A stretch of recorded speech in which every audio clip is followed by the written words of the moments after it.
एकनाथ शिंदे आता गेला कुठं? आम्हाला आमची लाडकी बहीण मिळालीच पाहिजे, मिळालीच पाहिजे, मिळालीच पाहिजे, झालीच पाहिजे. ती आमच्या हक्काचं आहे, ते आम्हाला मिळालंच पाहिजे, मिळालंच पाहिजे. 8 दिवस झाले इथे चक्रा मारत आहे आणि 2 महिने झाले.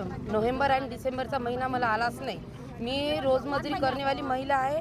माझ्याकडे माझ्या अकाउंटही खाली आहे. माझ्याकडे काहीच नाही, शेती नाही. माणूस 200 रुपये 300 रुपये कमावते आणि मी पण शेतीत जाते.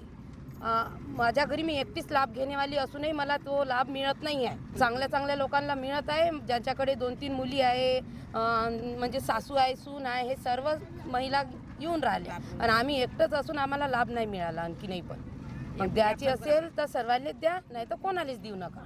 आमची अशी विनंती आहे.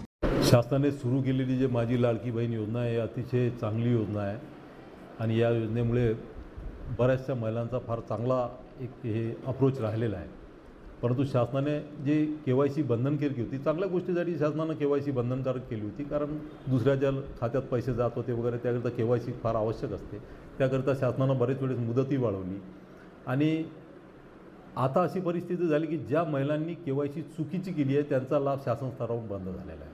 त्याच्यामुळे बऱ्याचशा महिला दररोज आमच्याकडे 200-400 महिला आमच्या कार्यालयाकडे येत आहेत. आम्ही त्यांना समजावता की बा तुम्ही अर्ज द्या. त्यांचे आम्ही अर्ज घेत आहे की आमची KYC चुकल्यामुळे आमचा लाभ बंद झालेला आहे, असा अर्ज घेऊन आम्ही तो शासन स्तरावर पाठवत आहे. आणि आमच्या कार्यालयाकडूनही शासन स्तरावर महिला बाल विकास विभागाचे सचिव, महिला बाल विकास विभागाचे आमचे आयुक्त यांच्याकडे KYC पुन्हा सुरू करून या सर्वांना लाभ सुरू करण्याबाबत कारवाई सुरू आहे.